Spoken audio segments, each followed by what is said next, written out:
Welcome back to This Is My Opinion, and no, I will not take criticism.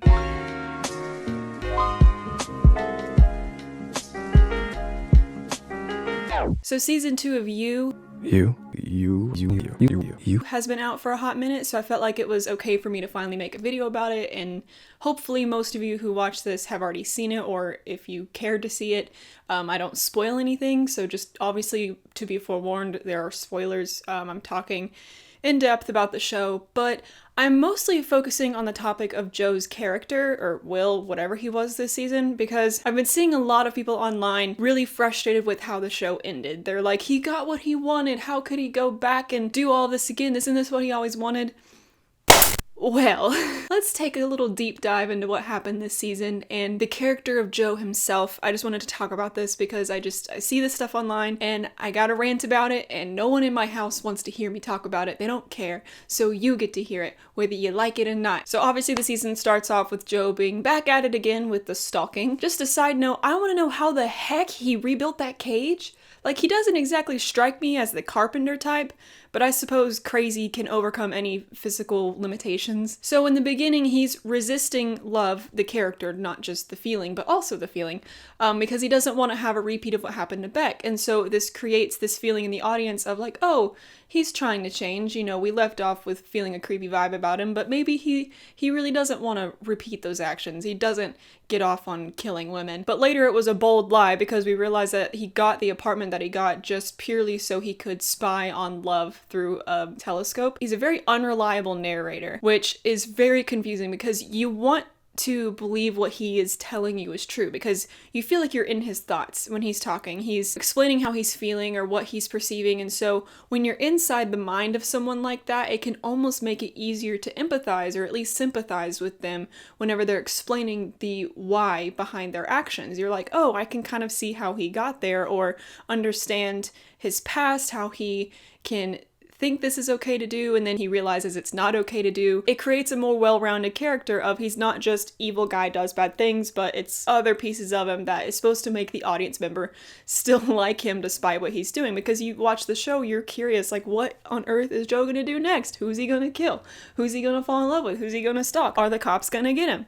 We don't know. But as you watch the show, or at least as I was analyzing it after I watched it and I was typing out my little notes for this video, I was realizing just how unreliable of a narrator Joe is. He's obviously not speaking to us because we don't exist in this world. He's not speaking to an audience, but I guess in his own mind, he's lying to himself. So we have to take kind of what he says with a grain of salt and then throw that grain of salt over our shoulder for good luck. We don't need that bad karma near us. Anyway, so most of the season, it's him insisting on not being what Beck, his hallucination, is accusing him of being.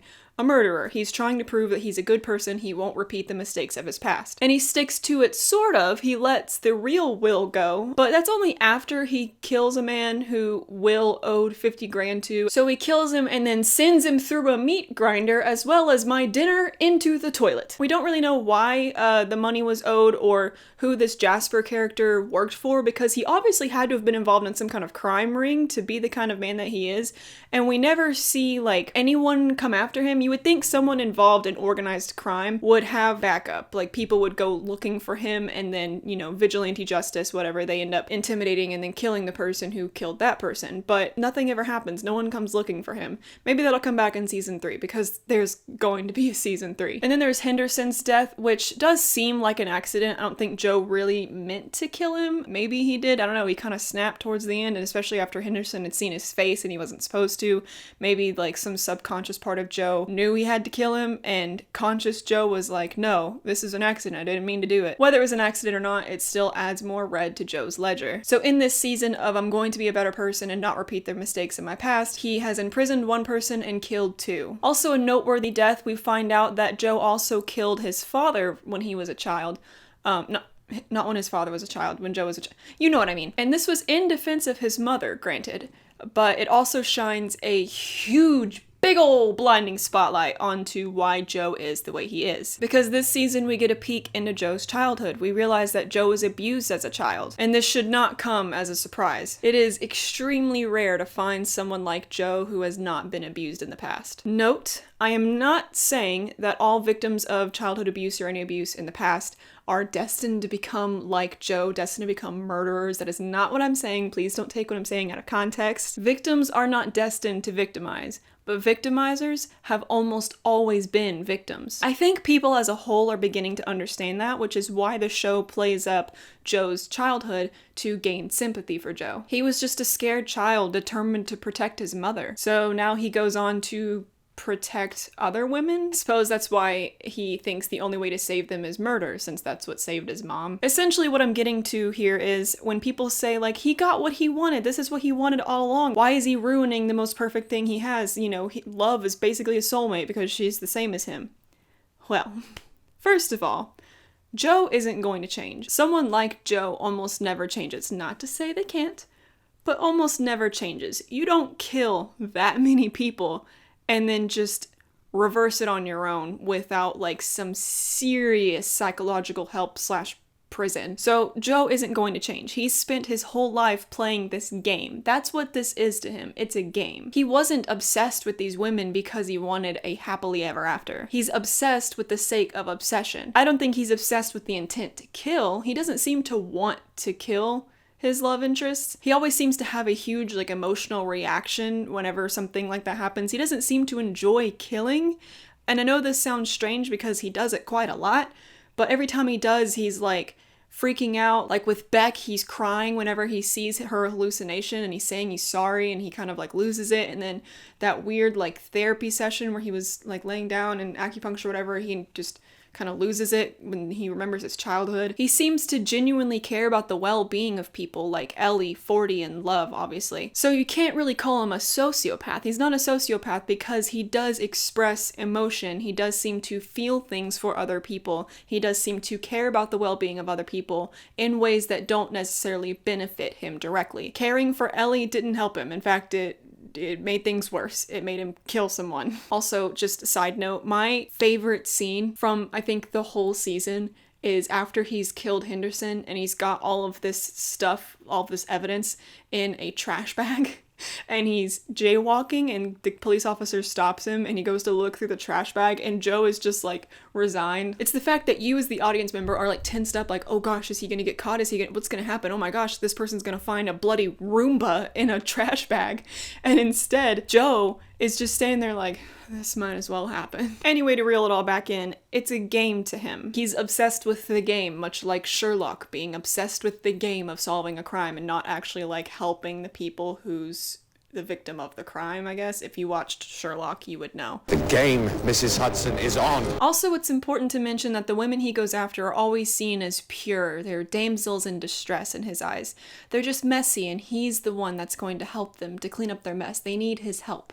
But otherwise, they're wholesome and pure. Beck died maintaining this image, but she also knew too much about him, and she was going to expose him. So he killed her to keep her quiet. And Love, in his eyes, was just that. She was pure, wholesome, a damsel in distress, her crazy family that he needed to protect her from, to save her from, her past with her husband dying, that he needed to be there for her, to support her. And then she revealed herself to be just like Joe. And let's be honest, Joe doesn't like himself. Somehow he knows what he's doing is wrong. Though he continues to do it, he knows it's wrong. And he doesn't like that about himself. This whole season is, I'm trying to be worthy of Love's love. And even at one point resigns to being locked in his cage by like tossing the spare key out, which there was a spare key. Like, if I was locked in that thing, you wouldn't think I would look for a spare key? How did no one find the spare key after all this time? If you have endless time in the glass box, I feel like, I don't know, I would search every crevice, but that's just me. Joe, don't put me in there. Don't put me to the test. Also, I'm not attracted to Joe. What is that about? People being like, oh, yes, Joe, put me in your box. Okay, that's fine with me. He's so hot. No, he has crazy eyes. I don't trust that man for a second because I've seen what he's done. And even if I hadn't, he has crazy eyes. He's a phenomenal actor because I don't trust the man. But anyway, Love tainted Joe's view of her. She's no longer this pure, lovely little dove that just needs his help. She's him. She's just as wicked and dark and messed up as him. The goodness is what he chases after, and so she's no longer what he wants to chase after. He commits to her because she's pregnant. That's basically it. And in some ways, I guess he does still love her in some ways, and her being perfect for him kind of makes him feel like he has to stay with her. Like, I guess this is what I deserve. And he seems like he's happy with it, whatever, but he will always be stuck in this pattern of behavior until he sees serious repercussions like prison slash extreme psychological help. But mostly just prison. He's not going to stop until he's in prison, and even then he's probably going to kill people in prison. I don't know. There's no women to protect, so perhaps not. Only thing is, he has to be willing to change. And this season, he kept saying he was willing to change. He kept saying he was trying to change. But death continued to follow him wherever he went. He kept meddling in things he shouldn't, swearing it was the last time or that he had a good reason. Same thing that killed Beck in season 1, killed everybody in season 2, and will only result in death in season 3. So, to summarize, to people who say, but he got what he wanted, why would he throw that away? He didn't get what he wanted. He didn't get the pure damsel in distress that he gets to protect and love for the rest of her life. He got a version of himself in female form that he doesn't want. And even then, it's not about that. It's never been about the happily ever after for Joe. It's always been about the game. It's always been about trying to win the girl over. It's always been about protecting her and getting rid of anything that might be damaging to her. The game is over with love. He kind of won. So now it's time for a new game. He's bored. That's how he is. That's the character he is. We can sympathize with him all we want by viewing his childhood, but that does not excuse his actions as an adult. Just because you think he's hot doesn't mean you should overlook the crazy. It was not shocking to me at all to see him peek through that fence and decide to obsess over another woman. I was just waiting for that to happen. I knew he was going to find something else to do because that's his pattern. Anyway, so season 2 was awesome, and anyone who says otherwise, you're wrong. Anyway, that's all I got. Leave a comment down below what your thoughts are. If you liked season 2, if you didn't like season 2, you're wrong, but still leave a comment because I need the algorithm boost. Thank you. Make sure to leave a like because 1 like equals 1 session of therapy for me to get over my PTSD after watching Joe put a human being through a meat grinder. Make sure to follow me on Instagram and Twitter. The links are always in the description, but no one ever looks, so here they are. Also, I'm selling pins on Etsy if you want to check those out. Also, I have a Patreon if you want to check that out. There's a cool Discord and monthly live streams that are private just for Patreon, which basically are just like podcasts of me talking to myself. But if you're into that, there you go. It's honestly a great little community. I love my Patreoners. They look after each other, they look after me, and I am eternally grateful. Anyway, thank you for watching, and I'll see you in the next one. Peace.